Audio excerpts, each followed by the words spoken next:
And I got to live up to some expectations. What up, dogs? It's your old buddy Josh hanging out. Let's make sure everybody can hear me. Yeah. Can you all hear me? Yeah. Everybody. Anyone? I got one person here? Jeez, I'm losing customers. Got two people on X and one person on the YouTube. Man, people just don't like your buddy Josh anymore. I wasn't going to do a live stream today because we're supposed to be in Auburn with my kid, but we turned around when we were on 400 going down to Auburn. He goes, hey, what's up, Mark? What's going on in Philadelphia? Did they got some strike against the trash or something like that? Philadelphia, there's Stephen Jones. It says howdy. Stephen, que paso. All right, right on. But then he said he didn't want to go after all, so he turned around and came back home. And isn't that right, Finnegan? We got Paul Francis. Strike is over. Gotcha. So what happened? Did the trash collectors get their say, or what happened? Who made out like a bandit there? The taxpayer of the city of Philadelphia? Just FYI, my property tax rates have gone up 12.7%. All right. So there's Marcia. Hey, Marcia Orowitz. Hey, right on. I am very well, Marcia, especially that you're here. Thank you.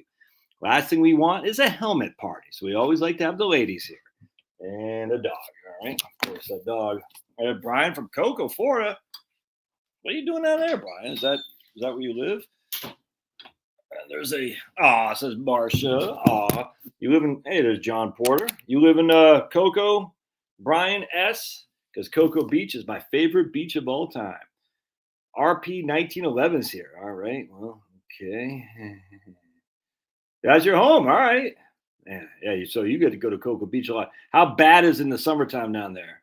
They got about 3% raises and a $1,500 sign-on bonus. All right. That seems reasonable.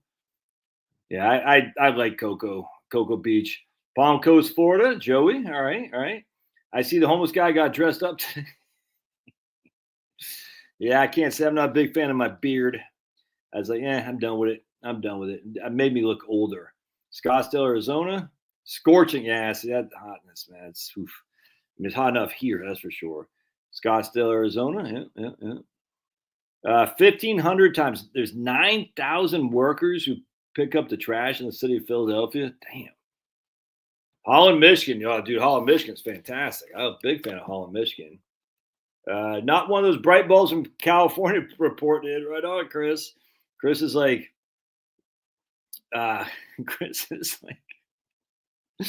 when Penelope said, I'll star your thing, Tim Jones, so I can remember to get back to that. So I got it starred. J.R. Smith here. Brian Harrington, Richmond, Virginia. College football kickoff just a month away. Yeah, it's not the same now, but yeah, I'm looking forward to football season. But anyway, so Penelope posted a dumb comment, which, to be perfectly honest, isn't shocking. I'm just totally goofing on Penelope. Everybody loves Penelope. Washington State. Yeah. Hey, Bruce.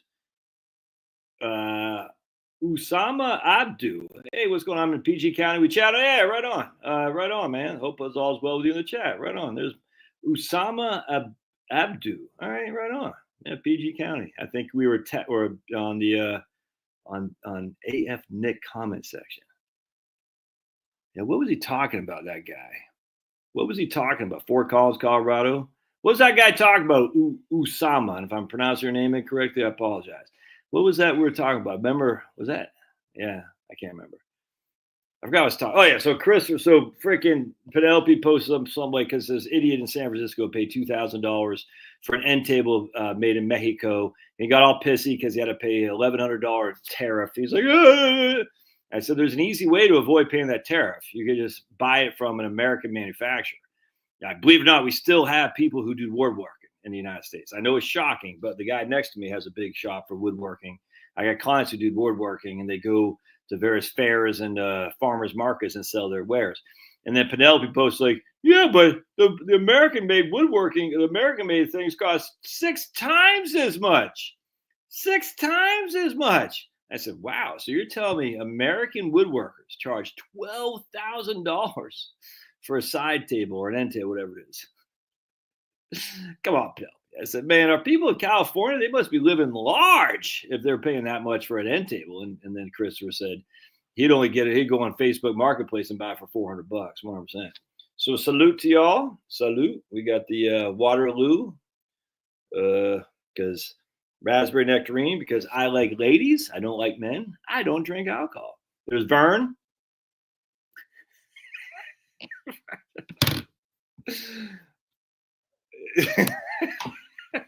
Penelope. And Penelope even got the wrench too. You are the ruse. I'm going over to Sarasota town. He knows. Oh my goodness, that's awesome. Good stuff, Penelope. That cracks me up. Look at Vern. I just met with the head of HR to fill out some forms in a dark corner of a restaurant. Dude, there's so many awesome memes on that. Oh my goodness, it's like now it's getting overkill, but so many awesome memes. You see the Philadelphia, Mark, the Philadelphia Fanatic meme with him and the lady Philadelphia Fanatic. Oh my, it's so funny. Let's see. My cousin who's 60 just got laid off, and he was in IT engineering, mail management. He's put in 77 applications and 2 interviews. Oh yeah. We're talking about the DC area in the comment section. Maybe we're talking about Chuck Brown and Soul Searchers, right? Go-Go Music.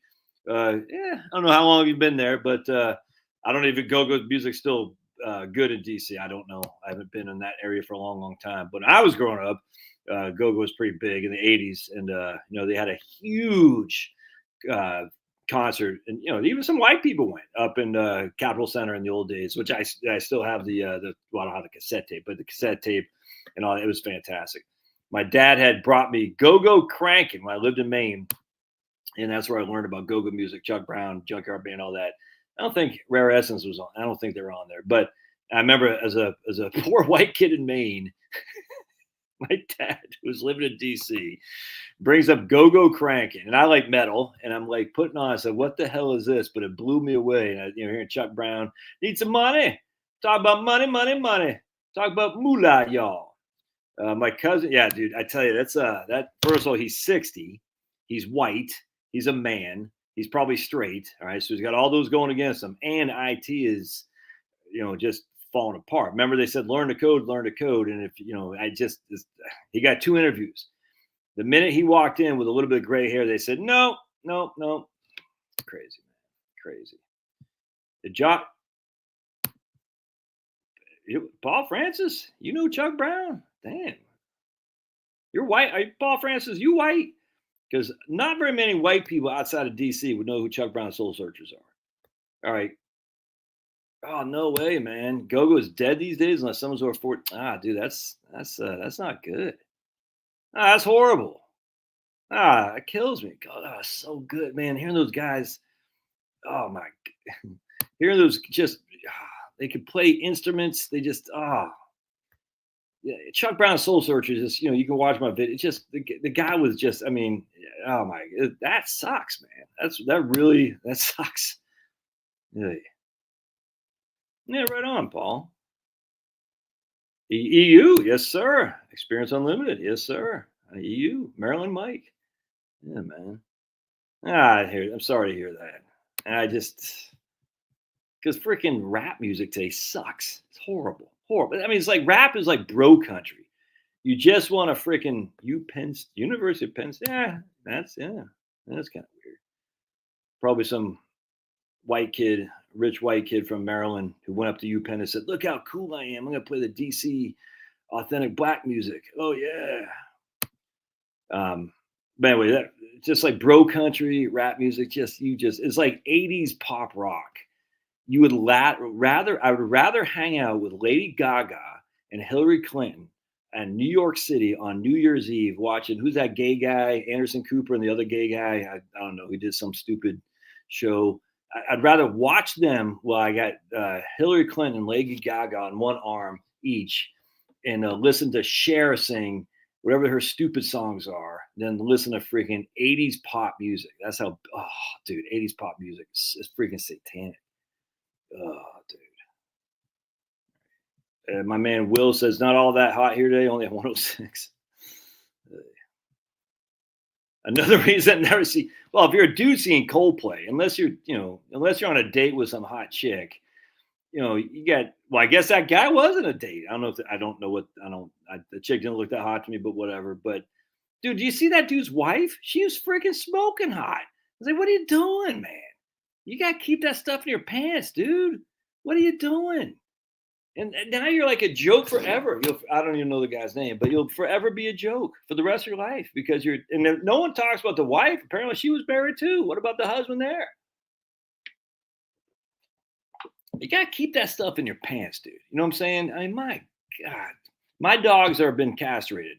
We need to bring back castration for men who can't keep in their pants. It's freaking disgusting. Here's my man Chris. Big weeks for the family. 10-year wedding anniversary. Wife turns 51. I hit the double nickels. Right on, Chris. Yeah, that's awesome. Awesome. There's Peggy Owens. All right. Almost 1 year anniversary of retirement, love and life. All right, Peggy. Cool. What made you decide to retire? That's fantastic. Right on, Peggy. All right. In all honesty, all genres of music and movies have taken a huge downfall. I'm thinking there will be a resurgence of quality movies, and I completely agree, man. I completely agree. Fun fact: Sylvia Robinson, the godmother of hip hop, is the same singer Love Is Strange was featured in Dirty Dancing. Really? I didn't know that. I don't even know who Sylvia Robinson is. That's fantastic. Dude, some of that old black music from the 60s, the funk, it's the Motown. I think I said this a long time ago. Like there's like in Detroit, there's like 3 blocks, like all the Hall of Famers are like from this 3-block area in Motown. That's crazy. Corporate world sucks. Yeah. Yeah. There's my man. Yeah, right on. There's Dan. Right on. There's Kevin. It's how you climb the corporate ladder. How do you think Jeremy's getting promoted? All of a sudden, Jeremy got promoted. I was like, dude, what'd you do? Well, I went to a Coldplay concert with a CEO, and everyone's like, but the CEO is like, dude. And Jeremy's like, hey, you got to do what you got to do, man. You got to do, because Jeremy's from Maine. You know, he's a homeboy. And us people in Maine, look, man, we just do what we got to do to survive. Dude, Penelope. Now, if I could turn back time. It's not that song. It was like, what's the stupid song about? Something about love. Oh, my God. That's horrible. All right. So, my man, I got a question right here. Here's my question for Richard. We call him Dick because Dick is dumb. I just now got old Kumo D in my head. Dumb. I'm just goofing on you, Richard. But old Kumo D was fantastic. Some of his songs are not very good. But Kumo D. And I don't care what anybody says. The first MC Hammer album was one of the best albums of all time. There's all there is to it. So everyone's like, MC Hammer, dude, that guy was just freaking amazing. And I don't know. I presume he wrote all his lyrics. Just lyrical geniuses, this guy. Anyway, so Kumo D, and he had a song "Dumb Dick," because Dick is dumb. Speaking about not being able to keep it in your pants. All right, Josh, is one fund in a Roth IRA wiser than multiple funds, considering you only have to contribute $8,000 annually at age 50? Yeah, I just do. I mean, look, Rich, I don't know anything about you. I mean, but frankly, VTI or bust, in my opinion. VTI is just a Vanguard Total Stock Market Index. That's all you need. Literally, it's just all you need. Put it all, but you don't have any international. Okay, you can add, if you want to add the, what is it, VXUS? I think there's a Vanguard International Index ETF. You can do that too if you want. That's okay. I won't yell at you, but we only need one fund. You don't need to, keep it simple, stupid, man. That's how us old infantrymen made it through infantry school, is just keep it simple, stupid. You just say, I got VTI and I'm good with that. Just plug, and you're going to be just fine. 100%. My man said, all right, so let's go.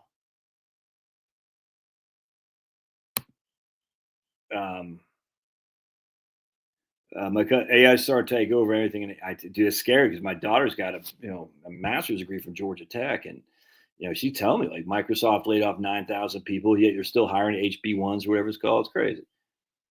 Funky Town. Mickey and Sylvia. She also did a 70s funky song called Pillow. Ooh, look at you guys. Used to love the Temptations. Jackson. Yeah, all that stuff was good. When he used to just play instruments, man. Original rap was supposed to be rhythm and poetry. Yeah. Gil Scott Heron was an early. Dude, how the hell you know all this stuff, Paul Francis? Dude, I don't know, man. I didn't ever heard of Gil Scott Heron or Sylvia, whatever her name is. That's crazy, man. You're the man. I love learning this stuff, dude. That's fantastic. Look at my man, Clint Perry. Gave me $2. Clint, you're rocking this place. You're a rock. Thank you, sir. Thanks for your service for 23 years Air Force, seven Civil Service supporting the infantry. Yeah, right on, dude. We had many Air Force guys. Was it Air Force on A-10s or was it Army pilots? I don't know. Just remember hearing those Vulcan rounds flying. We were doing these live fire train, and I never went to combat. I don't know how those guys did it, like Vietnam and stuff. But man, or even Iraq and stuff, because that was all urban warfare. But you hear these freaking Vulcans, and they're like, I think it's like these freaking huge rounds, just like, you're like, it dude sound like like a freaking dragon. It was crazy. You're like, dude, scared the hell out of me, man. All right, got to reskill. All right, ANG, Army National Government. All right, so here's Richard again. Richard, were you same guy? You were the same guy last week saying, what was Richard Big Lib? That's okay. We take them all here. You were saying something about, what were you saying, Richard? What were you? But at least you're following directions and asking it for, you're putting in the caps. You said something about, I forgot what it was. That's all right. On the one fund VTI, but a lot more risky than Wellington. Yes, VTI has much more downside risk than Wellington, 100%. VTI from October 2007 to March 9th of 2009, VTI was down 57%. Wellington was down, I want to say 37%. So that's a significant difference. That's just a fact. I don't know there was no VTI in 2000, 2001, and 2, but we had the S&P 500, and you had VTSMX, which is the Vanguard Total Stock Index Mutual Fund. And we know for a fact the S&P 500 was down 9, 11, and 22% in those 3 years. Wellington was up and down. All right, so Wellington was up in 2001, I think, but in 2002, I know it got hit, but not nearly to the extent that VTI did. It's just that's the bonds rescued the Wellington, where there's no bonds in VTI. The irony of it all is in 2022, when everyone thought the bonds would rescue the stocks, when things went south, they all went down. In fact, the stocks went down significantly, or bonds went down significantly like they've never seen. Hey, 30 millimeter rounds. Is that right, Jeremy? Those Vulcans. Good morning from the Philippines, says Google sucks. Yeah. All right. So let's answer my man's question here. Appreciate your donation there, Clint. Clint's always a rock. Could you run through how to calculate Social Security tax, plus go with ordinary income? All right. Philadelphia, I call it Philadelphia too. All right, so so you get 110,000 of ordinary income and 72,000 of Social Security. Well, 85% of your Social Security would be subject to taxation. So that's easy. So in that case, your 110 is going to put you well above the threshold where 85% of your Social Security is going to be subject to taxation. So remember, if you're married filing jointly, the first, all right, so you take your $110,000. Woo-wee! Penelope sent me these things. Woo! Because she's from California, and they can give you these dry erase things. And she goes, Josh, you're funnier when you're high, so I'm going to send you these things. Woo! And get stoned. Everybody must get stoned. Low odor, my ass. That thing was high odor. All right, so anyway, we take 110,000 plus our 72,000 Social Security. All right, and what we do is we take half of our 72,000 Social, which is 36, and we bring it over here. So we move that over there. So we got half our Social Security plus the 110,000 of ordinary income, which means our provisional income is 146. All right, so we got 146,000. What does provisional income do? It determines how much of your Social Security is going to be subject to taxation. Not how much is taxed, your overall tax, how much of your Social Security will be subject. All right, the first 32,000 is not taxed. The next 12,000, 50% of that is taxed. All right, so the next 146 minus 44 is 102. 85% of that's taxed. All right, so 102. So 102 times 85%, 102 times 0.85. We know 86,700 will be subject to taxation. 86,700. So we add these two numbers together right here. That will give us what, 92,700. $92,700, which is obviously more than what your Social Security is to begin with. And so the max you can be subject to taxation on Social Security is 85% of your benefits. So because your ordinary income is so high, 85% of your social will be subject to tax. That's an easy one right there. That's not anyone who can't figure that out doesn't know how the Social Security provisional tax works. And so, if that's you, hey, congrats, you got some kind of money, but you are going to pay taxes on 85% of your Social Security. And so now we know that if we got 72,000 of social, 72 times 0.85 is 61,000. So we know your AGI will be 110 plus 65% of your 85% of your Social Security be 171. All right, so that will be your AGI, 171,000 right there, and you're going to be in the 22% tax bracket. All right, so even after after standard deductions, you'll still be in the 22% tax bracket. Now, your effective tax won't be 22%. Just keep that in mind. Effective tax is your total tax that you pay on your total income, but you're going to be in a 22% tax bracket for sure. And so that means if you did any Roth conversions or anything like that, regardless of what your effective tax is, we know that you're going to be in a 22%, if not even 24%, depending on how much Roth conversions you have to do. So like I was talking to these people today, and most of the people a lot of people I work with, I said, why would you do Roth conversions at 22% marginal tax rate to avoid a 15 or even lower effective tax, even when you have high RMDs? That doesn't make sense. Doesn't make sense to say I'm going to pay. I mean, there's reasons to do it. Like I'm all converted, and I did it at a high tax bracket. I mean, there are reasons emotionally, reasons for other things than just Roth conversion, managing the tax brackets. But at the end of the day, if like these people I was talking today, he's 65, she's 60. I say there's no reason to do Roth conversions, man, because we're never going to be in a low tax bracket because they have a little bit of pension money and stuff. And B, you're going to do effective taxes at 22% to avoid, I think it's a 13% effective marginal tax rate at 22 to avoid a 13%. That doesn't make any sense. Now, I did it all before I was 55. You see what I'm saying? So now it's all in a Roth. I got no RMDs, none whatsoever. I will never do another pre-tax account ever again. All brokerage, all Roth, all social. So basically, all I'm going to have is brokerage, Roth, social. I will pay no income tax, none. Unless I work. If I keep working, I will, for sure. But I don't, at some point, no one's going to hire me anyway because I'll lose my mind.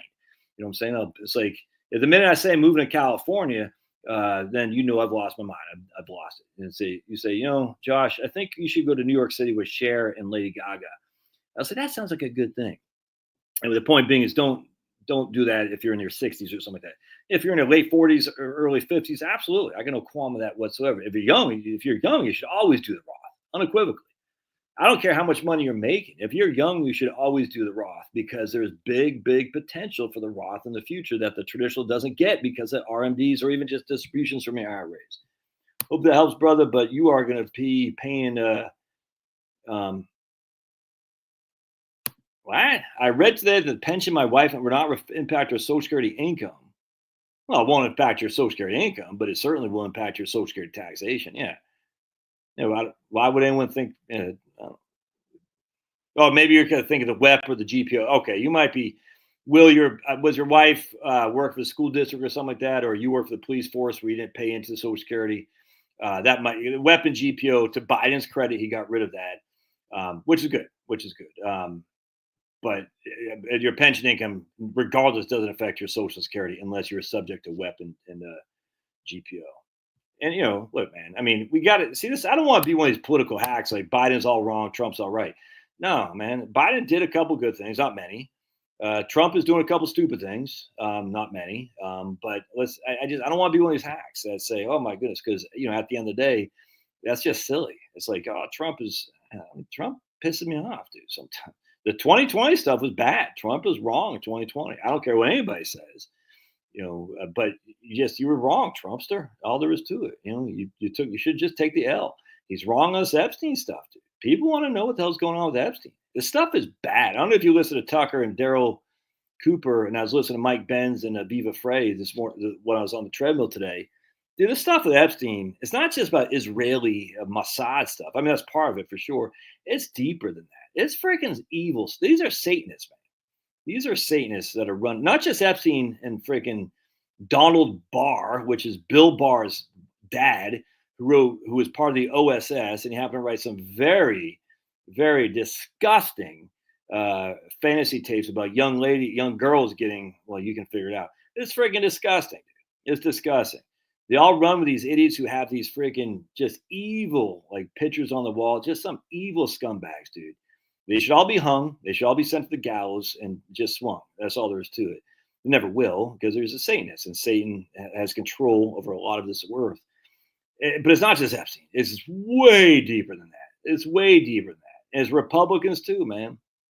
Anyway, how ironic is it that Donald Barr is a guy who hired Epstein to teach at this hoity-toity school in New York City that costs $100,000 a year to teach math and physics, when Epstein never even graduated college. I mean, he's 20 years old, never graduated college.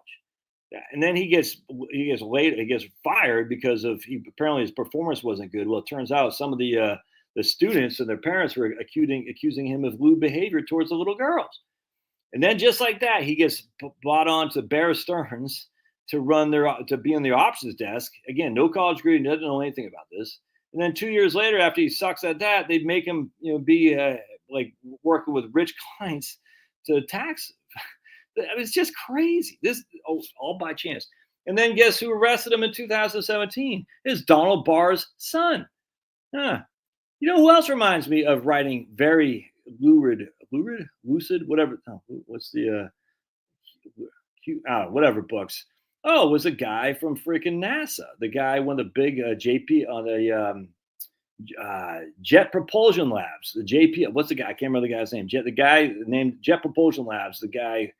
I forgot the guy's name. Scumbags, dude. Scumbags. And he was knee deep into NASA with the Nazis, Werner von Braun and stuff. This freaking thing it's not just a country. It's everything run by Satanists. And the idea that, we got to punch a Nazi. I'm like, oh, yeah, but NASA's great. I'm like, do you not know who's part of NASA right out the gate? Hey, Rebecca. How dare you, Rebecca? How dare you, Rebecca? You know what you did. Rebecca knows what she's did.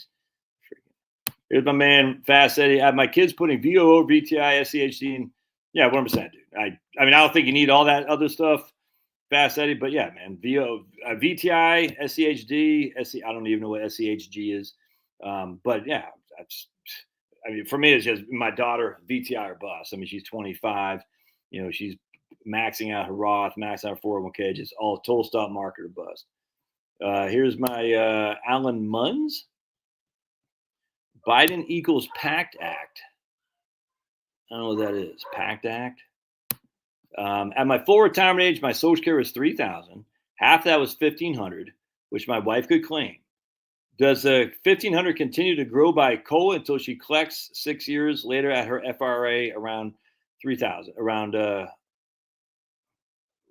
a $1,500 continue to grow by COLA until she collects 6 years? Yeah, so basically be half of what your PIA is, which is $3,000, adjusted for your COLAs. Absolutely, man.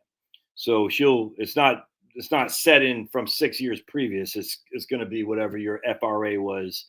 Your PIA was at the time that she claims, if that makes sense. So your PIA is $3,000. It is growing by COLAs, and she'll get half that. Absolutely. Yeah, so that's good, but it's a very good question there. What's this guy's name? Alan Munn. So right on. Here's Wes Welker. Excuse me. Wes Welker. What is your opinion on carrying a small portion of gold? And I don't know anything about managed futures, but I love gold. And when I say gold, I don't mean gold stocks or gold ETFs. I mean literally physical gold. You know what I'm saying? Physical gold. Oh my goodness, the carrying cost is so expensive. I'm like, dude, you even... people act like you're having these big bars of gold. I mean, look, if that's you, Wes Welker, that's fine. But I don't have anyone that has a freaking bar of gold like you got supposedly at Fort Knox. Whatever happened to investigating Fort Knox, by the way? Kind of weird. So, like, for instance, how dare I carry around this $100 trillion Zimbabwean I mean, look at that. Look at the carrying cost of this. It's crazy. You know what I'm saying? How dare I? I mean, it costs so much to store this. Yeah, I think managed futures, I don't want to say anything else. I just think that's, I find that a investment looking for clients. That don't make sense. VGT is where it's at. I don't even know what VGT is. Bill, freaking Bill, dude. Bill, just speak English so we know what you're talking about. VG. I know it's a Vanguard ETF, but I don't know what GT stands for. GTO. I hope Trump can get those that can work but want to work and contribute. Yeah, me too, man. Oh boy, that's Sam. You doing the T-Rump thing? No, not that, Sam. No. In 2020, the Trumpster gave all that free money out and took responsibility for creating the COVID shot. I completely agree. 100%. It's idiotic. I don't have any problem giving all the money away. That doesn't bother me. If you're going to shut down the damn economy, then you have an obligation to make sure people aren't starving. That doesn't bother me. You learn from the Great Depression. But you shouldn't take responsibility for creating the COVID shot, and you certainly shouldn't promote it when we know it's just, I don't want to go back to this. The whole thing was just so freaking stupid. And then yelling at Sweden, yelling at Brian Kemp here in Georgia for opening up. Trumpster was just wrong. But the thing about Trump is his damn ego. And all these politicians, man. I forgot who it was, but maybe it was Mike Benz or somebody said politicians inherently are psychopaths, sociopaths, maybe. They all got the biggest egos possible, and you can't do anything about that. And so they all think they're that in a bag of chips. And the sad thing is they're not. They're not all that in a bag of chips. Most of them suck donkey balls. And Trump is the biggest ego there is. I mean, I told you my wife used to be she used to be a bond analyst for mutual funds in Phoenix. And Trump would get on these conference calls trying to get the mutual funds to buy his junk bonds. And Trump would be just like, she goes, used to drive me crazy because he was just all like, he could do no wrong. And then yet their bonds were junk. You know what I'm saying? And I can't remember she asked. Oh, so let me ask you. Hey, babe. Hey, when you did those conference calls with Trump, when you were doing the bond stuff, you never asked a question, did you? Okay. But you thought he was kind of a clown, right? Yeah. Like very egotistical.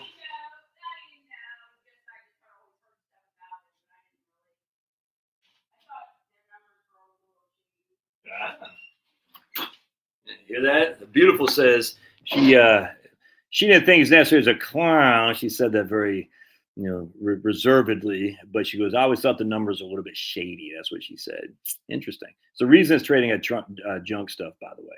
And then the question is, did anyone get paid off? Get paid? Did he get paid back for buying Trump's bonds? Because Trump knows how to file bankruptcy, which means the bondholders are screwed.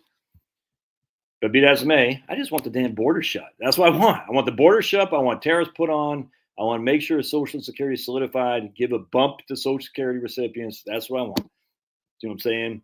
I want to get rid of this freaking anti-white crap. It's stupid. Anti-man crap is stupid. You know what I'm saying? All the freaking trans stuff.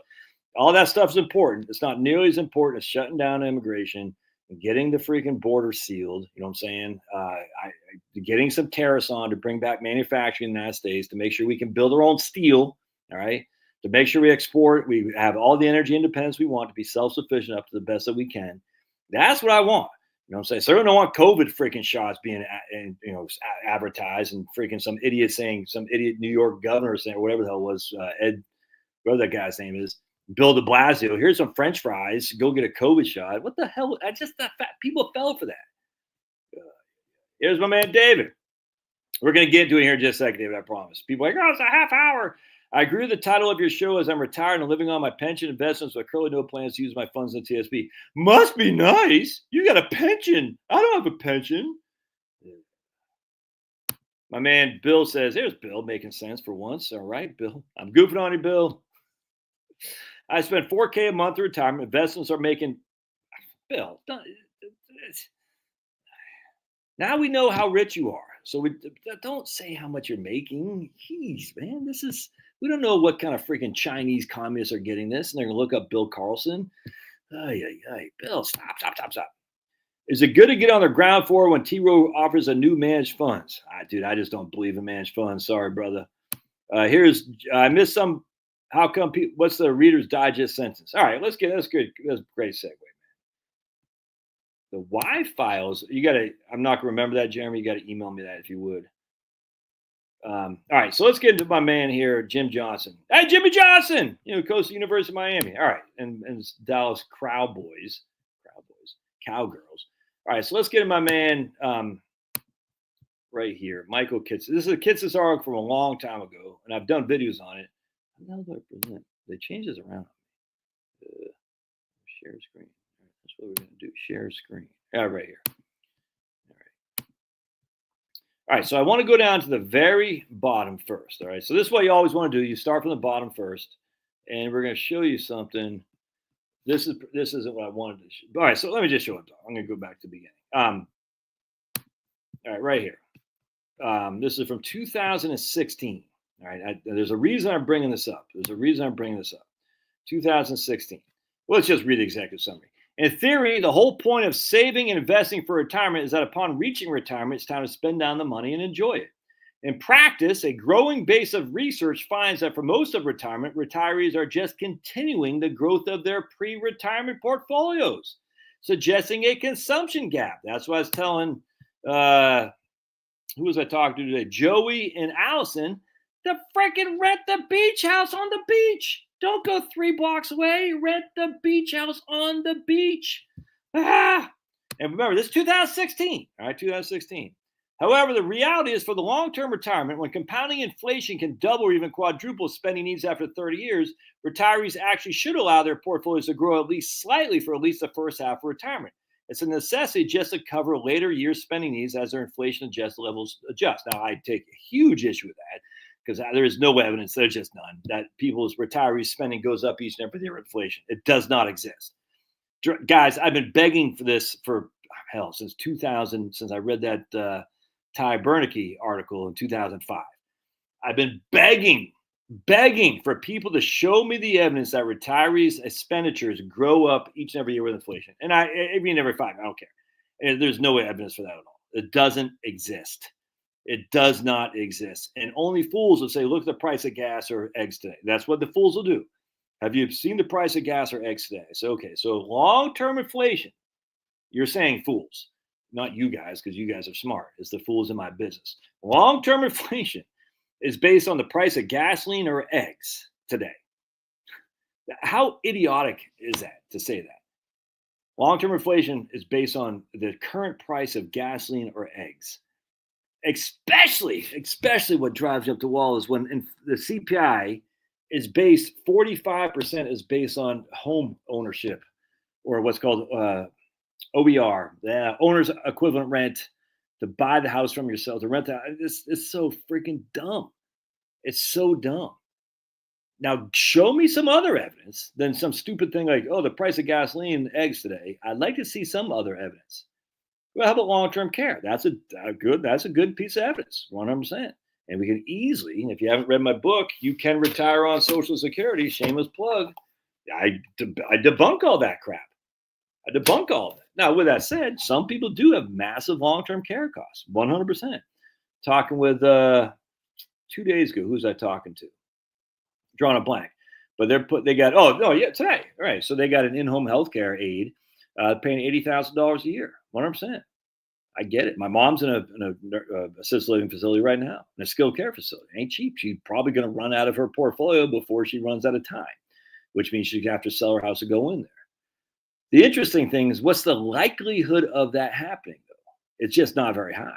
It's just simply not that high. And that in my book, which is 5 years, 6 years old now, I go into it, but the numbers haven't changed. All right. So anyway, the point being is, show me any evidence that retiree spending goes up with inflation, and I mean just any.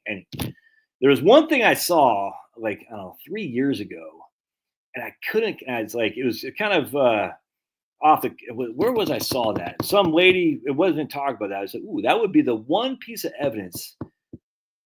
I forgot what it was. It was kind of obscure. I said, I want to go down that rabbit hole. Now I can't remember what it was. It's like, but it's very small. She wasn't talking about it. It's something about, I can't remember what it was. So I was like, ooh, that would be a case that people's retirees spending can go up. And it was very obscure. She wasn't making a point in that, her article, but I remember thinking, that'd be something I could look at. And I forgot. I'm so pissed, because that would be the one piece of evidence that you have. The only real evidence that you have is long-term care stuff. Healthcare costs, I get that, 100%. Those two things are a big portion of your retirement spending going up each and every year, but that's only a portion of your total spending. That's only a portion. Your all-in spending proved to me that it goes up. And if you use an anecdotal thing, like my grandma, I get it. We can run anecdotes that were blue in the face. Anecdotes do not make a empirical evidence in terms of having a probability likelihood. All right, let's keep going here for kids. Again, this is 2016. There's a reason I'm showing you this.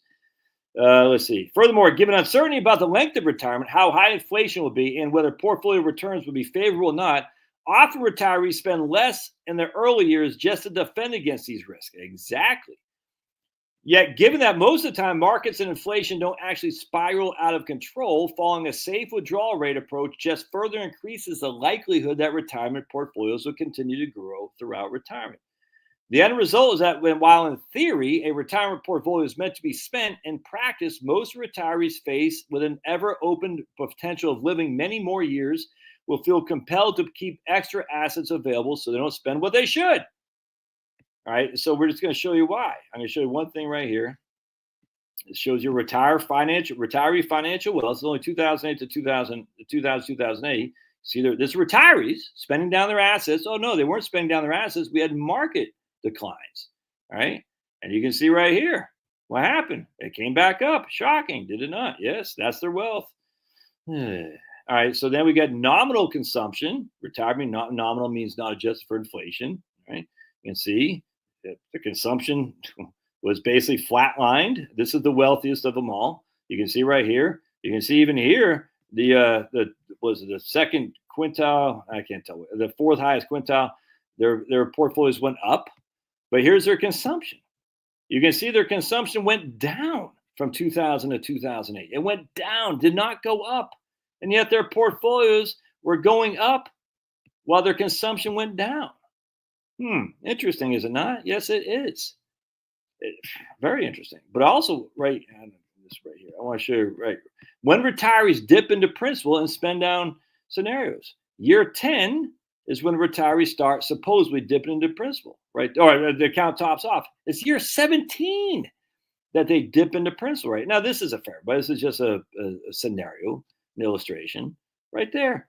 Year 17. Now, this is what I don't like. I don't like the spending adjusting each and every year for inflation.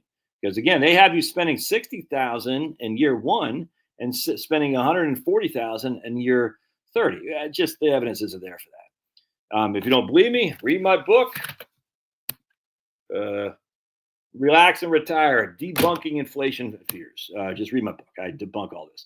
But anyway, even if that were to happen, you're dipping into principal right here in year 17, but no one's doing that. And remember, this is a 30-year retirement, so we're going to go down to life expectancy. And this is where, I don't know if my man Marcus is on here or not, but Marcus and I disagree vehemently about life expectancies. And Marcus is a good guy. He's smart. But I was like, dude, I don't buy any of this crap about, we're going to live to 120, that we're going to solve cancer. I don't buy into it. And one of the reasons I don't buy into it is I'm a conspiracy theorist. I think if they can solve cancer, they should have done already. They could have done already, but they don't, because they get paid big bucks, big bucks on this forever challenge that we're going to freaking moonshot on cancer. And yet here we are. We're going to solve all these issues. Here we are. And then we get all kinds that I talk about in my book here too, about the freaking diabetes pill that we're going to pay, Medicare was going to pay, and it turns out all based on fraud. Whole thing's a fraud. Anyway, let's keep going. So life expectancy, male, female, all right?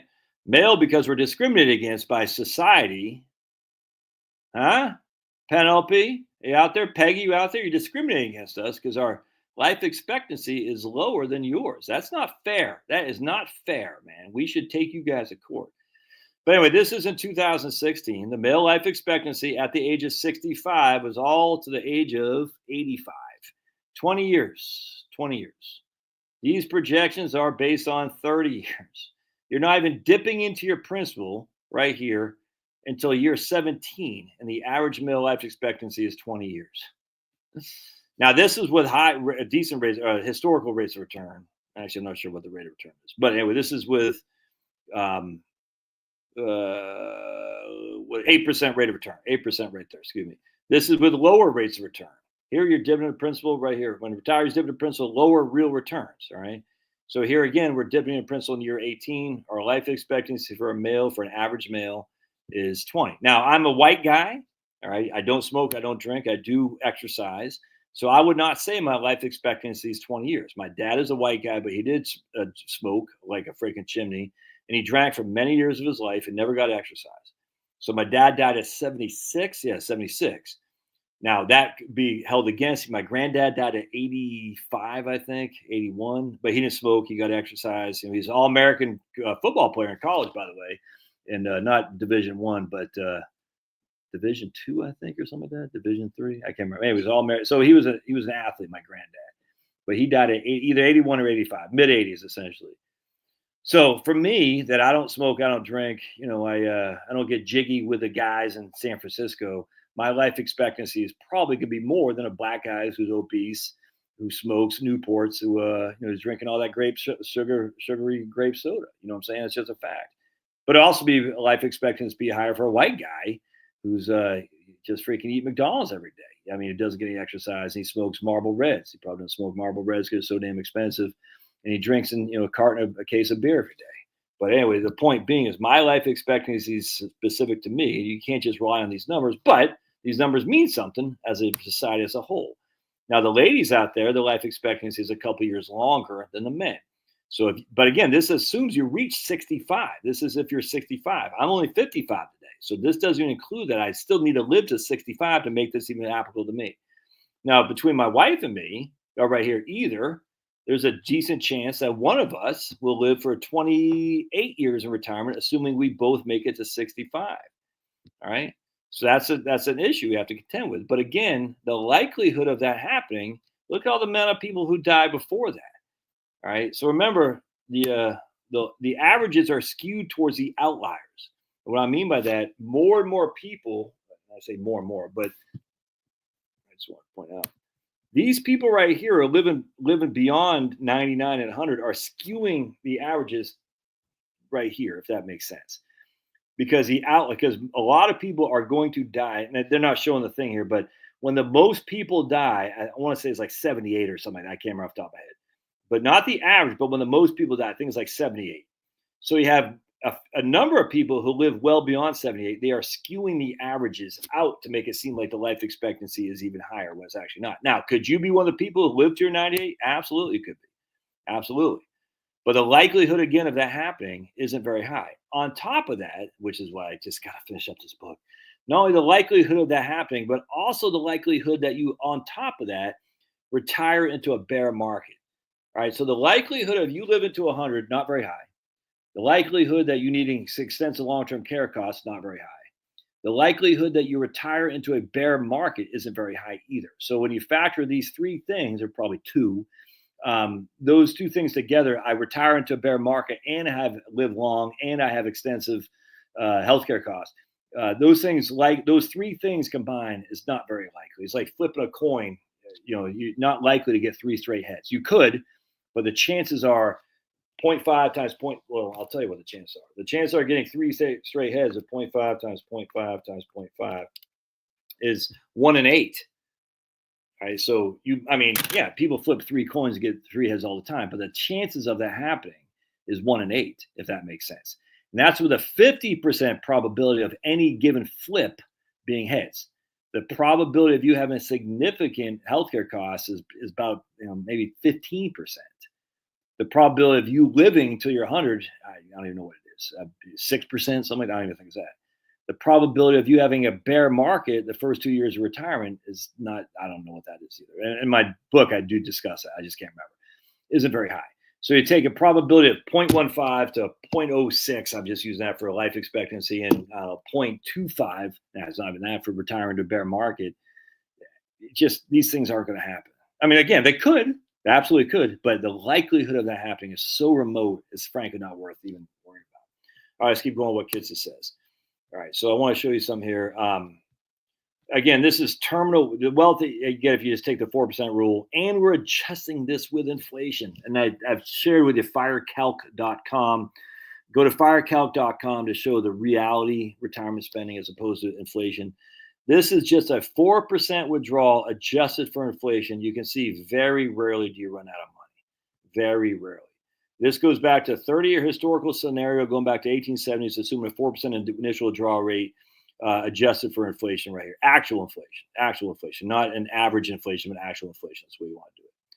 So all these things combine, and Kisses doesn't talk about those three things I just told you about: the likelihood of a scenario happening where you run out of money, or a scenario where you retire to a bear market, on top of the likelihood you have massive healthcare costs, on top of the likelihood you live to 100. He's not talking about it. He's just saying the likelihood of you retiring, you spending your money on a 4% withdrawal rate isn't very high. And he's using a withdrawal sequence where you're adjusting for inflation. Remember, that was in 2016. So let's go over here to Value.io. And I just want to show you something here.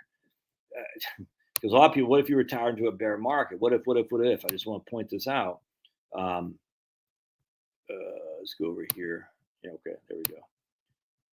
Present, share screen. All right, there we go. Backtest portfolio.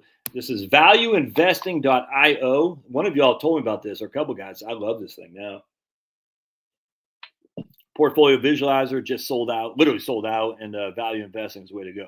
All right, so let's go to 2016 when Kisses was doing that. And we're just going to put VTI, and we're just going to show you how strong the markets have been since he did that. And we'll just do 100% blink. We start with the 10,000 schmackaroonies, and we're going to hit backtest portfolios. All right, so remember, that was in 2016 he had written that article, right? Watch what happens now, the 10 years later, literally 10 years later. We're not quite done in 2025, but we're 9.5 years later. Our $10,000 has now grown to 34,000. It's tripled, more than tripled. The compounding annual growth rate was 13.79, amigos. 13.79. So someone who read that article in 2016 and said, "Oh man, I don't know. I'm still working." Hopefully they're still in the market, but think of, they could have been out of work making money while they're having fun partying like it's 1999. But they didn't because they got nervous. Now, people say, yeah, but Josh, the markets are overvalued now. Do you not remember what people were saying in 2016? I do, because they were using the same cape, the cyclically adjusted PE ratios from Schiller. They were using the same thing to argue that the markets were overvalued then. And they just were wrong. I mean, overvalued, okay, what does that mean? Overvalued as opposed to when?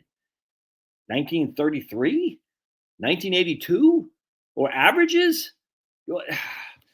Oh my goodness. All right, well, averages, the average, how can you use an average to determine overvalue of the market? Markets are up here, markets down there. The average is kind of like using an average inflation rate. Doesn't make any sense. That's why we do these things called Monte Carlos, because we like to have standard deviations with the volatility, the fluctuations. And again, and I'll say it until I'm blue in the face, until we get a Monte Carlo for inflation and a standard financial planning software, we're dropping the ball, because inflation isn't a 3% fixed. Inflation is based on the markets of the day, for sure. So to say a 3% fixed inflation, you're either overshooting your inflation or undershooting inflation on any given year. You're undershooting it for 2021, 22, but you're overshooting it for the last 10 years. That doesn't make any sense. So you're going to use a model that says my portfolio is going to fluctuate, but my inflation rates won't? That's stupid. Don't do that. But I mean, again, the financial planning software is so far behind the times, it's crazy. And I'm the one, this guy, who proposed that, by the way. So when you see financial planning software, it does it, because there will be eventuality, they're going to do it. Remember, it's your old buddy Josh who said that. In fact, I said it in my book right here.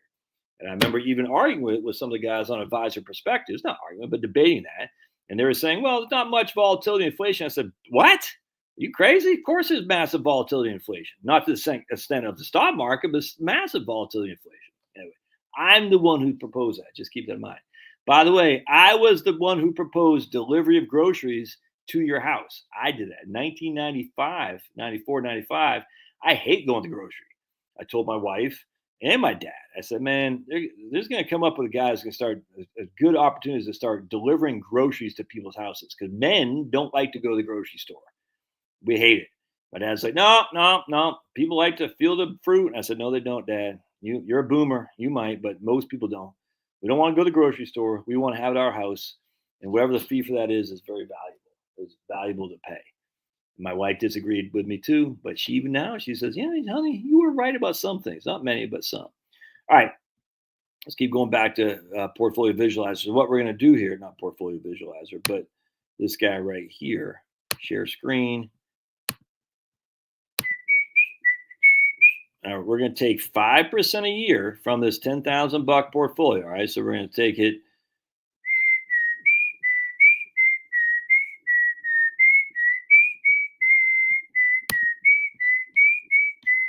Can I take the money out? I thought I could. Right there. Yeah, withdraw. All right, there we go. Withdraw $500. That's 5% adjusted with inflation. All right, and again, prove to me we adjusted with inflation. We can't, but we'll still use that. Remember, this is Kitces had written that in 2016.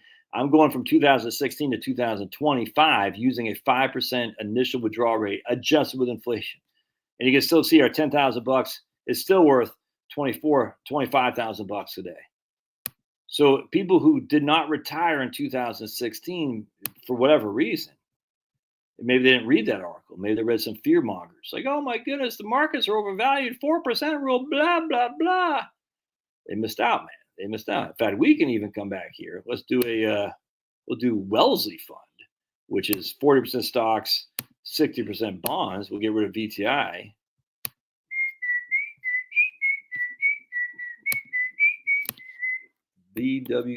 Wellesley is V Winks. There we go. One of my favorite funds, by the way, just FYI. Yeah, so here's Wellesley, $10,000 in 2016. Take 5% a year off. It's $10,800 now, and you're 10 years later in retirement. By the way, just Wellesley in my new book that I'm working on. I just got to get back into it. Wellesley was a little bit disappointing in the overall scheme of things in terms of comparing Wellesley, Wellington, S&P 500, and whatnot. Wellesley, a little bit disappointing. The bonds really did have an impact in terms of it just didn't give us the same bang for the buck as a barbell. I was actually relatively surprised by that. I thought Wellesley would have held up well. It did hold up well in the recent past, but not in the earlier past when inflation was higher. It just did not. So anyway, all right. So I hope that makes sense. So let's read some comments because that's I just want to point that out again. If you got the way we figure this out, let's just say, and again, I don't know what the probability that you're going to live for. So you're 95. Let's just say it's a 5% probability. All right, so we take our trusty thing here, 0.05.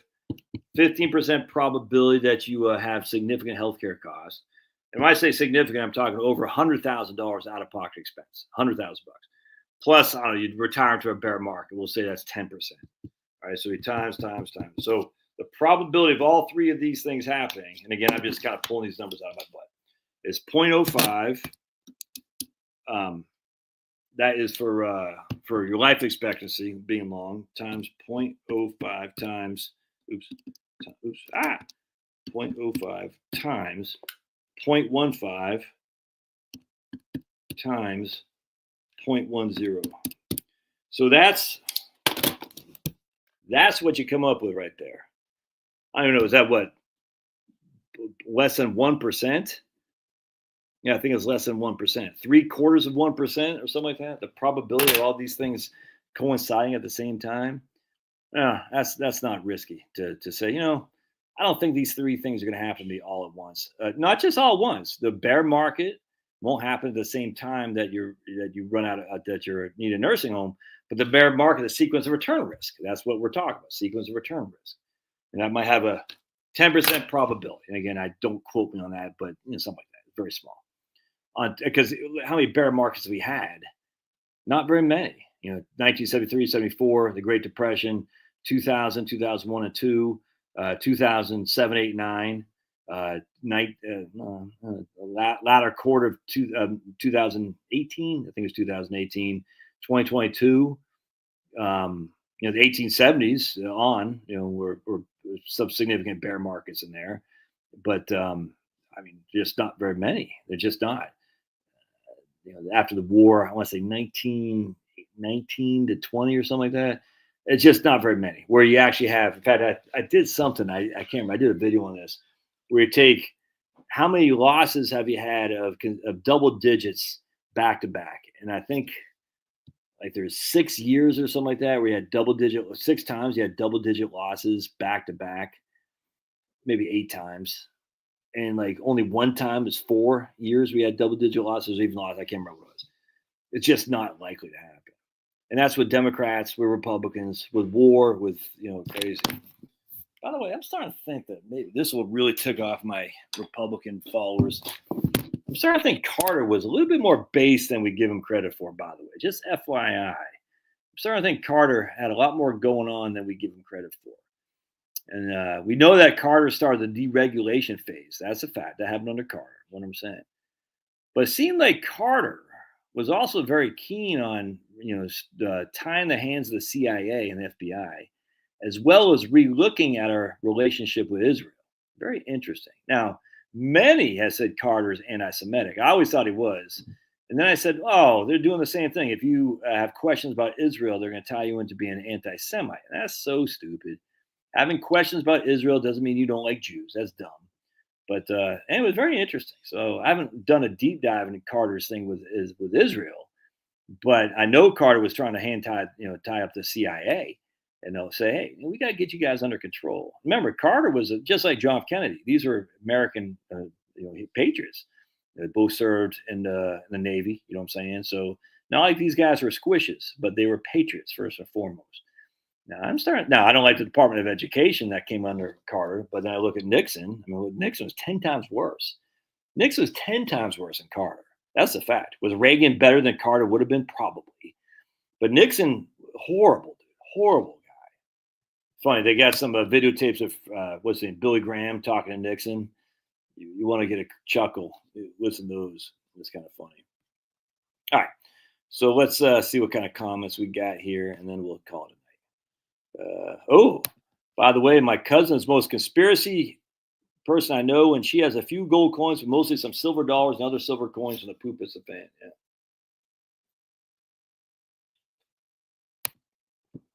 I wasn't in the Gulf War, and so I don't know what the PACT Act is, because I'm a peacenik there, Sam. I don't want to fight people.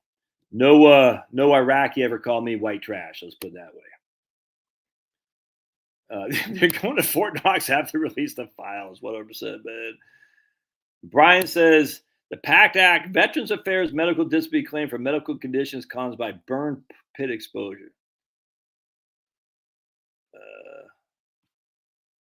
I worked on the board of 2022-23, and they're letting everybody in. The current administration is not hard enough on illegals. 100%, dude. And the idea that Trump is like, we're going to legalize the farm workers. I was reading an article that only 23% of farm workers are actually illegal, which means 77% of farm workers are legal citizens. So why we're rewarding the 23%? The whole thing's so stupid. Trump is in the Epstein files with Clinton, Prince. Oh, dude, I guarantee many people are. Here we got elderly relative. There's David Moran right on. Elderly relative, 160,000 in savings, 86 in decent health, not expected to dip into it. What does a 3-fund plan look like for them? Yeah, I'd be hesitant to invest any money for them, frankly, especially when you're getting 4 to 4.5% of money market. So Gweed Litlock repost his stream. Well, thanks, Gweed Whitlock. Make sure, I thought you were going to say Jason Whitlock. He's my man. Yeah, I'd be hesitant to, David. If that was my client, I would not get involved in that, frankly, simply because there's no upside for you, or if that's your cousins or relatives, there's no upside. The minute the market falls, they're gonna get pissy and say that's why we kept it in savings. That's no way would you want to invest in an 86-year-old who's already in savings. I wouldn't do that. Hard habit, 100%, right? Absolutely, man. Hard habit to break when going from saver to spending. Yes, sir. Here's Andrew. My mom refused to move in a tiered community. Not sure what we're going that's probably going to have to get into home health care. That's what this lady I was talking to today. She's mom did not want to leave. She's like, no, this is where we raised our kids. This is where my husband was when he died. Yeah, my mom is in one of those communities that she can stay where she is. At 100%, you get hit on the head, Penelope, right? So she's, they can transition. She's already in the skilled care part anyway. And so when she runs out of money, they're just Medicaid will pick up. I mean, these places know what they're doing. They're going to basically underwrite you, essentially, look at your assets, make sure you're not going to be a burden right off the gate. My mom had enough money to last probably 5-6 years, and to their chagrin, I guess she's surviving. But they don't care because they're going to get paid. But most people die before they run out of money. But they don't put you out. I mean, as Penelope can certainly attest to, once you're in these facilities, they don't put you out. Just Medicaid kicks in. Hey, look at my man. Baby Philly Fox. Hey, right on. Baby Philly Fox podcast. What the hell's a Baby Philly Fox podcast, man? You got to tell us more. Josh forgot how shocking. Oh, my goodness. And I keep playing with AI, and at least one is saying no more than that's crazy. Crazy. Here's Bill. Bill says VGT is Vanguard's information technology ETF. It's made 17% a year for the last 15 years. Bill is my fake name. All right, right on, Bill. All right, good. Yeah, but you expect to get 17% of the year for the next 15? I wouldn't, but I get it, man. Yeah, good question. What asset allocation did 65-35 stocks to bonds? That's crazy. I told to assume real inflation. I wonder if they gave a fixed inflation or they used historical. That 3.7 is crazy. I don't understand it, but whatever. I mean, again, they're assuming inflation each and every year, but that's okay. My good friends moved from California to South Carolina and tried to convince me to move there. After 2 visits, I knew it wasn't 100% dude. It's too hot and muggy, man. I love my wife more than food, more than Jesus. No, you don't love anything more than God. That's for sure. And if Jesus is on the right hand of God, you certainly put Jesus higher than your own family. As it's God, family, country. That's what it's got to be, man. So we don't love your wife more than food, and we certainly don't love your wife more than Jesus or God. Christine says she wants to retire today. All right on, Christine. I get you. How do you know you can't? How do you know you can't? How do you know you can't? How do you know? Well, because it's scary out there because all these guys are saying we're all gonna die, the market's gonna crash. They were saying the same thing in 2016. They were saying the same thing in 2008 when the market did crash, and it didn't happen. Mark says we both make it at 65. I'm only concerned my wife will be taken care of. Chances are she'll outlive me. That's why we take Social Security as men. For most places, or especially men who are older, we take Social Security later to make sure our wives get the biggest bang for the buck. Absolutely. All right. Listen to my videos over the years, prompted me to decide to retire a little bit earlier. No regrets. Thanks. Nevertheless, I notice I'm reluctant to spend down my savings to max my Social Security. I 100% do all the time. People are scared to spend it down. I get it. Dude, trust me, I get it. I mean, I can easily pay my mortgage off right now. Well, I say easily. It'd be tight, but I could pay it all off. But it's just like, then I have no liquidity. That's scary. I don't think, good question. So Andrew says, do I think people are pulling 4% inflated, but are sticking some of that back in the bank? I don't think anyone actually does that in reality, Andrew. I mean, I'm sure there are some people do. I don't think anyone actually sticks to the model. I just think they kind of take out what they think they need and move on with it for sure. I don't, the whole thing with it, just to stick to 4%. Look, I'm sure there are some people. I think the vast majority say, I'm just going to take what I need. And frankly, a lot of times I'll be less than 4% for sure. Hey, come here, Pablo. But I don't think that there's many people that follow that model at all, to be perfectly honest with you. You still driving that bus, Mark? Hell yeah, Jimmy. Based on the past, will come back no matter what it ends at. Hey, look at Harry. Yeah, right on, Harry. We got this guy.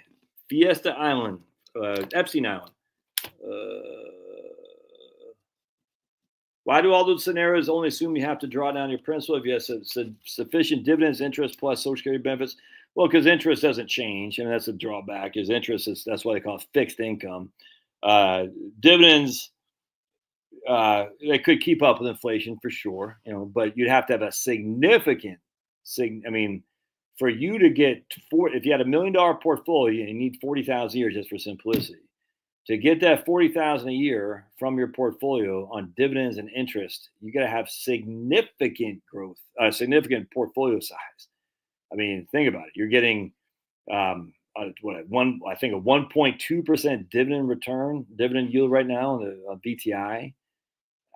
So if you're going to get 40,000 a year on dividends and interest, but I can get 40,000 a year on interest on CDs. Yeah, but that's a fixed rate. So that 40, if we are talking about inflation adjusted spending, which I challenge and you should do, but if we were talking about your spending's creeping up each and every year, but your fixed income staying flat.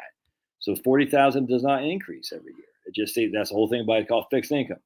Dividends do increase, but dividends you're only getting, like I said, 1.25% yield right now on BTI. You have to have $4 million to generate $40,000 of dividend income. So,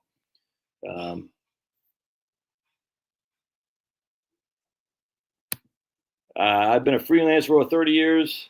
I've made investments at a pathetic amount. Am I done for? No, because you got Social Security. I mean, assuming that you're probably self-employed, I'm assuming that you've been paying into your Social Security at least. I hope you weren't doing like what some CPAs say. Yeah, give yourself a dividend, not much of a salary, because then you're not going to have so much Social Security. Yeah, right there. Wow, look at that. Former co-workers going to a life care facility, $200,000 interest free, $3,000 a month. That's low, man. That's incredibly low. Must be in Philadelphia. That's where she's going.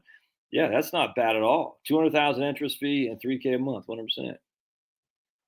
I got 0% of my dad's matchings. I do rock. Thanks, James. Thanks. That's what the ladies say. Josh rocks. I have too much education for the kids to pay for before retire. Yeah, me too, man. Go Navy. Navy. Your income spending changes up and down. Why is the retirement use a fixed spending for life? Yeah, it's dumb. Dumb. I don't get it. Josh is spot on. I am living proof that I'll never draw down my retirement portfolio. PAC was awesome for me, says Bill Mack. All right, so Bill Mack's a Gulf War veteran. All right, well, Bill Mack is out there, and it looks like he's got a cute daughter or wife. I can't tell, but looking good. A nice looking couple there, Bill Mack with your bald head, and whoever your significant other is, she's looking all right too. Trump is talking about college sports money. Oh yeah, it's crazy, man. Here's Jeremy. I'm on the burn pit registry, of which I had my medical exam for a few months back. Bengen Safe Max is currently 4.7. Yeah, exactly. Yeah, 100%. It should have been 5% the whole time. The sun will rise tomorrow. Yeah, I don't agree with this at all, Eli. I have much more confidence in the market with Trump in office. So much will depend on who America elects after. I just don't believe that. The reason I don't believe it is because the markets have done actually better under Democrats than Republicans. It's just a fact. So, can you say Democrats are bad for the markets and the Republicans are good? You just can't. And can you say Republicans are bad for the markets and Democrats are good? No, you can't say that either, because again, the market is positively biased. It goes up more than it goes down. If it didn't, then no one would invest in it. That's the nature of the market. It's like it's a 55-45 on any given day. So you are the house. If you're at Las Vegas, you are the house. Who thinks we'll have 4 years back to positive in the market? That would be nice. Who thinks we'll have 4 back-to-back positive years? I was actually saying negative years, though. Who thinks we'll have 4 years back-to-back positive years? Yeah, I was actually saying life care and media, Pennsylvania. Wow, that's pretty good, man. 200,000 get in. Now, do they move her to assisted living and skilled care if she needs to? Hey, look at my man Chucky B. I think I retire now, but waiting until 62 would help if they laid me off at 62. Exactly, I'll have to make the decision myself.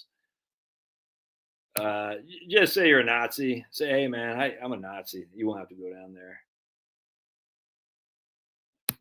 Great cat. Hey, right on, Tim. Look at Tim Jones.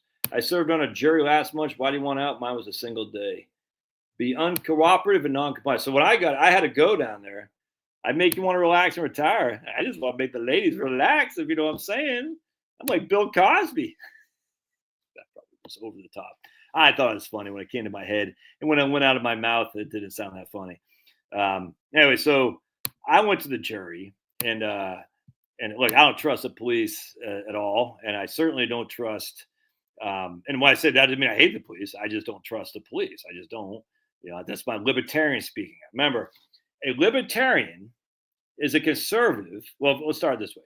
A conservative is a liberal who's been mugged. A libertarian is a conservative who's been falsely accused, as your old buddy Josh was. All right. Oh, say you're best friends with a cop. Yeah, there you go, Rob. But I do know for a fact that my mom's second husband was he was a district attorney for a while in Cumberland County, Maine, and then he became a defense. And the stories he'd tell about the corrupt cops is just legion, crazy. Even though he's DA, he'd say there were cops coming there. So I couldn't rely on their evidence because I knew it was all fake. And this is in Maine, you know what I'm saying? Maine's, not very diverse, if you know what I'm saying. Hey, puppy. Anyway, the point being was, so they had this guy accused of, what was he accused of doing? I forgot, but something about like his wife or something like that. And I just said, look, I don't trust the Me Too movement. I don't trust the police actually investigate this correctly. And I don't think I can be fair because I've seen too much corruption from this Me Too, the cops and all that. And so they let me go. And then it occurred to me, I said, I probably should have stayed on the jury so I could give this guy a leg up. I said, I probably screwed that guy. You know what I'm saying? And it was a black guy. For all the people who say, you think I have racist against blacks, absolutely not. But it's like, I'll never forget. It's like the guy said, I think he's being falsely accused. And I said that when I left, because it was cool to leave, I said, man, should never said that. Because I think I could have been a help for that guy. I was on a jury in Tejas in San Antonio, and they pulled some lady over for presumably drinking and driving. They said that she was swerving off the road, and they had the video. And I said she wasn't swerving off the road, just not at all. They pulled her over. Turns out her boyfriend had dope, and so they went after her, arrested her for drunk driving and transporting dope. And I said, you guys had no reason to pull her over at all to begin with. You just made something up, And I said this, And I'm a white guy. I'm Christian. I'm Republican. I'm a lifetime NRA member. I'm a military veteran. And I'll never forget the district attorney, the prosecutor said, she asked me, why didn't I convince you? I said, because you didn't have probable cause. She goes, well, the cop said she was swerving. I said, but did you not see the freaking video? She wasn't swerving at all. For some reason, they just want to bust this guy. And just because he had dope certainly doesn't mean the lady knew. You know what I'm saying? I said, have you never, you guys got to make up your mind. Have you never, just because you're driving some dude, you don't know what he's got on him. You frisk him before he gets in your car? So you should never pulled her over to begin with, in my opinion. And if you didn't pull over to begin with, we wouldn't be here. I'll never forget. And I remember sitting in the jury thing, and there's this crusty old Navy guy, like all these Navy guys are crusty. And I just remember he's like, basically, I said, I was so pissed at this guy because he's like, I said, you think the cops, you think that everything they do is just correct? I said, are you not basing, like he's just a boomer, a Navy boomer is what he was. And I was like, dude, you think, what happens when you get pulled over when you shouldn't have been and you had a couple beers too many? You're going to say, oh, she never got pulled over. I said, she should never been pulled over. She wasn't drinking. She wasn't smoking. She wasn't dope, nothing. She was just driving a guy who happened to have some dope on him. I said, did she know about it? Probably. But we can't prove that. The whole point is you got to prove it. You don't know if she knew about it. She goes, I didn't know. And the whole point, I was like, this is crazy. And I was like, we had one black lady who was adamant that she was going to vote not guilty. And we had me and one other guy or a chick. I think it was one other chick, a white girl. I think we were both kind of like, But I was like, no, you got to prove it to us. I'll vote guilty if you prove it to me. But I'll never get the foreman with some old crusty boomer white guy from the Navy. It's like, the cop said it, so it's got to be true. I said, man, wait till you get falsely accused. You freaking scumbag. You know what I'm saying? It's like, yeah, the boomer stuff. Look, I'm not against boomers like these idiots out there, but it's like, come on, man. Do you not know how bad the cops can be? Give me a break. And then the prosecuting attorney is going to just go along with it. And it's one thing, but now we got video evidence that this lady was not swerving. By the way, remember, is the blacks who wanted the police cams on their chests and whatnot. And now we got them, knows that we're seeing less and less accusations of police brutality. Because we see it. So the blacks are like, oh, we didn't want it after all. We don't want the cops to have body cams because now we see, you guys are full of crap. There is some police brutality for sure, but not nearly to the extent that the blacks are saying. Isn't that funny how that worked?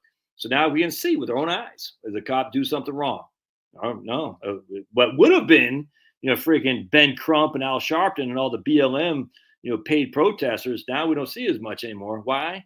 because we know that the cops don't do things wrong like they said. That does not mean the cops are not doing things wrong. Mindless of disorderly conduct. Don't know why there was even a trial for it. Very minor crime, but that's weird, man. Civil would be brutal. The police will name anyone involved and call a W. Well, they told us 4 questions. Expect to be a single day. Not much reason to get out of it. Yeah, exactly. That's what you do. The 200,000 entry fees is front load your long term care. Absolutely right, Mark. That's how they work. I sound like the ladies from The View. Oh boy. Because I want people not to get pulled over if they're not doing anything wrong. If you have nothing to hide, why are you afraid? That's what Rob Ellen will say here. If you have nothing to hide, why do you not care if they look into your purse? If you have nothing to hide, why do you not care if they come into your house and see what you got? Why do you care if they don't look at your phone if you have nothing to hide? Because I don't want the cops looking at my phone. I don't want the cops coming to my house. I don't want the cops looking at my stuff. If I got nothing to hide, it's another damn business. I don't want freaking COVID Nazis telling me I got to take a freaking vaccine. I don't want COVID Nazis telling me I got to have a passport. They're going to put me in a freaking dungeon someplace. I got to take my shots. I don't want the cops coming to my house saying, hey, you got nothing to hide. Let's look around. Say, no. By the way, if you're ever being interrogated, never say anything. Keep your mouth shut. Nothing. Say nothing. I'm just telling you, man. Again, my mom's second husband was a DA. I know this, all right? And he's not a liberal. Trust me. Let's put it this way. He's I will say no more. He's not a liberal. I'm just telling you right now. All right, I think we'll get at it. Can you tell us yours and wife's plan for early? Yeah, I don't know, man. Good question. Oh, 100%. Shakedown artist. Yeah, 100%. Yeah, I don't know, Bill. We think about it all the time. It really depends on where the kids are going to be. You know what I'm saying? So, I would like to be in the Mid-Atlantic. I miss the Mid-Atlantic. Virginia's where my wife's from. That's where we met. Anywhere from Delaware down to Virginia, maybe even North Carolina. But Georgia's a wee bit too hot for me. The beaches aren't great. Florida is way too hot for me, even though the beaches are good. But probably North Carolina, Virginia, Maryland, even, or Delaware. I'm not worried about income taxes, so Delaware fine, and property taxes in Delaware are freaking crazy low. It's a great state. It's liberal, but not that bad.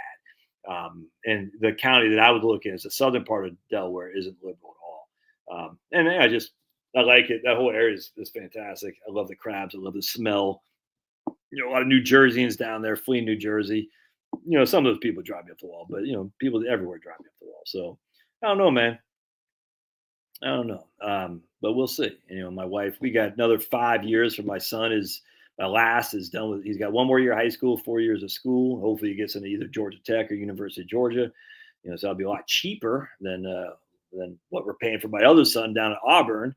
But my 2 daughters, they basically got free rides essentially. They had to pay for room and board, but it's crazy. It's crazy just to Lexington, Virginia is fantastic. I love that town. It's just a little bit further away from the beach I like, but Lexington, Virginia is great, dude. 100%. I'm a big fan of Lexington. That whole 81 corridor, it's just, dude, it's heaven. Yeah, personal property tax, 100%, Jeremy. I get you. But we're not all rich like you with big personal property, a big Jeep. Jeremy's got this big fancy Jeep he likes to drive around and show off to the ladies. Say, look at me, ladies. And then they put all these ducks. What's the deal with the ducks? That's crazy. All right. I can get out of here, my friends. Last thoughts here, and we'll say 10% of your wealth in precious metals. That seems a little bit high to me, but yeah, 10% of your wealth in precious metals, a lot of precious metals, depending on how much you got. But still 10% is pretty high to me for sure. Easy, yeah, but then 100%, but you're not easy access to the I like minor league baseball, I like professional baseball. So if you're on Chincoteague, it's nice, Cape Charles or something like that. It's nice, but Southern Delaware, 100%, man, fantastic. But you're still far removed from other stuff, and I still like to party with the ladies, man. Chuck B, still at a party. All right, Jeremy's Jeep is from 2005, dude. Jeremy, I'm just goofing on you, man. You didn't give me a super chat, so you get goofed on. I'm just joking. Do not give me money, Jeremy. For the love of God, don't do it. All right, I'm out of here. God bless. Appreciate y'all. We'll see you guys. Thanks again.